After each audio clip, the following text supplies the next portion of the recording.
ఆస్తులు సృష్టించడం అంటారు. ఏం సృష్టించారు అధ్యక్ష ఒక్కటి చెప్పు. కాళేశ్వరం.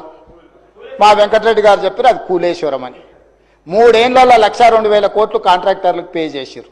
మొదటి 5 సంవత్సరాలు ఒక ఆయన మంత్రి, 5 సంవత్సరాలు ఇంకొక ఆయన మంత్రి. ఆ శాఖకు ఇద్దరు కలిసి పోటీలు పడి మొత్తం వాళ్ళు ఇంజనీరు, సైంటిస్టు, డాక్టరు, లాయరు, ఒకటి గోవింద సినిమా ఉంటుంది. వాళ్ళ ఇంటి నిండా ఫోటోలు ఉంటాయి. డాక్టర్గా, లాయర్గా, ఇంజనీర్గా, సైంటిస్ట్గా.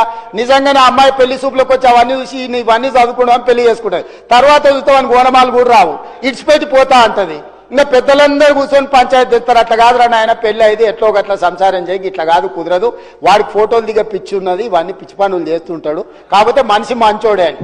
ఇవాళ డాక్టర్లు, లాయర్లు, ఇంజనీర్లు 80,000 పుస్తకాలు అన్నీ మీరే చదివినాం అని చెప్పి కడితే అది కుప్ప కూలిపోయింది. దాంట్లో నీళ్లు నింపండి అంటుండు.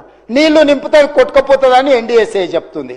నీళ్లు నింపి కొట్టుకపోతే చూసినా కాంగ్రెస్ వాళ్ళు మేము కడితే కూలింది ఇప్పుడు వీళ్ళు కొట్టుకపోయేటట్టు చేసిరని మమ్మల్ని బద్నాం చేయాలని కంకణం కట్టుకొని తిరుగుతారు.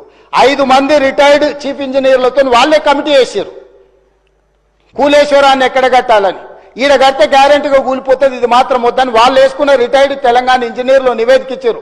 తుమ్మిడేటి దగ్గరనే కట్టండి, తర్వాత ప్రత్యామ్నాయాల కింద ఒకవేళ మీరు మేడిగడ్డ దగ్గర కట్టిరంటే ఇది కుప్ప కూలుతుందని వాళ్ళు తెలంగాణ వచ్చిన తర్వాత విజ్ఞత కలిగిన తెలంగాణ రిటైర్డ్ చీఫ్ ఇంజనీర్లు 5 మందితో వాళ్ళు కమిటీ వేస్తే కమిటీ స్పష్టమైన నివేదిక ఇచ్చింది అధ్యక్ష అక్కడ కట్టొద్దని. కానీ భరితెగింపుతోనే అక్కడ కడితే అది కూలిపోయింది.